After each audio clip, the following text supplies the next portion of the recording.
Hey there, good afternoon. Welcome back to News at 4. I'm meteorologist Julia Kwedi. So right now we're taking a look at our CCC Skycam over Snoopy's Pier, getting a full view of that dense fog that's been plaguing across the coastal bend, mostly impacting, though, our coastal neighborhoods and communities. So we can see kind of having poor visibility heading to and from the island on the JFK Causeway this afternoon. So make sure if you have to be on those roadways at any point today, just make sure you're driving carefully, giving enough distance between you and the car in front of you. But looking at our dense fog advisory that is in place for all of our barrier islands and for our coastal counties across the coastal bend, that's going to continue to be in place until noon tomorrow at Wednesday, or on Wednesday, I should say, rather. So we're still going to be dealing with some very poor visibility across our coastal neighborhoods for us throughout the majority of today and heading towards tomorrow too. But even areas that are not along the coast, you guys are also struggling with poor visibility going further inland. Areas like Orange Grove down to Alice, as well as Falfurrias, having less than 5 miles of visibility in those locations. Again, further up north, you guys are giving a little bit more grace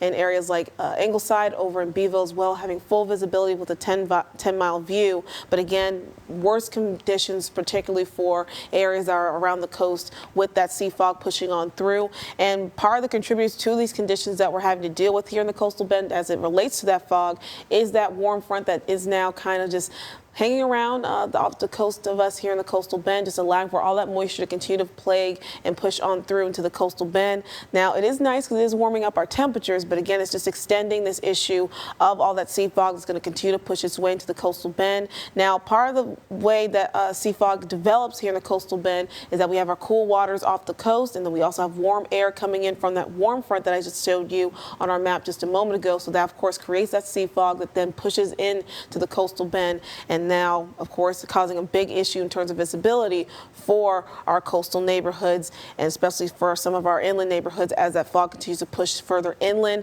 And this was going to be an issue pretty much daily for us throughout the majority of this week. Even looking ahead towards tonight, we'll see, of course, that fog begin to develop once again, getting very strong and heavy for our coastal neighborhoods.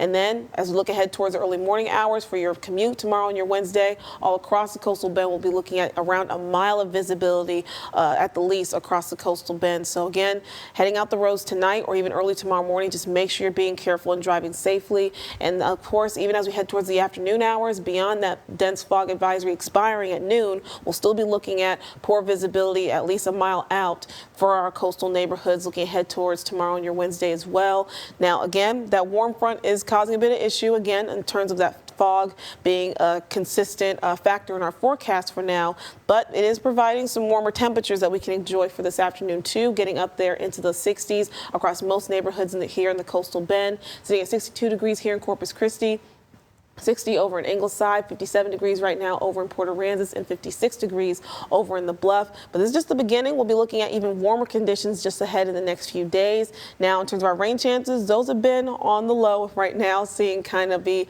just stray showers at best, maybe a couple drizzles here and there. We are expecting that rain activity to pick up looking ahead towards your Wednesday morning, a little bit into your afternoon hours as well. But in terms of our heaviest rainfall day for us this week, again, will be ahead for us on Thursday, looking at more widespread showers and scattered showers at that point. Then we'll have our next cold front that's going to push through to the coastal bend. It's not going to really have cool air associated with it, more so just dry air that's going to whisk away all of this moisture that's been in the area currently, allowing for more dry conditions. Also going to clear out all of this moisture, as well as that cloud cover in our skies too, allowing for more sunshine to come into the mix as we look ahead towards your Friday. Warmer temperatures ahead too, way above average into the upper 70s, then cooling a little bit down to the lower 70s for the start of your weekend.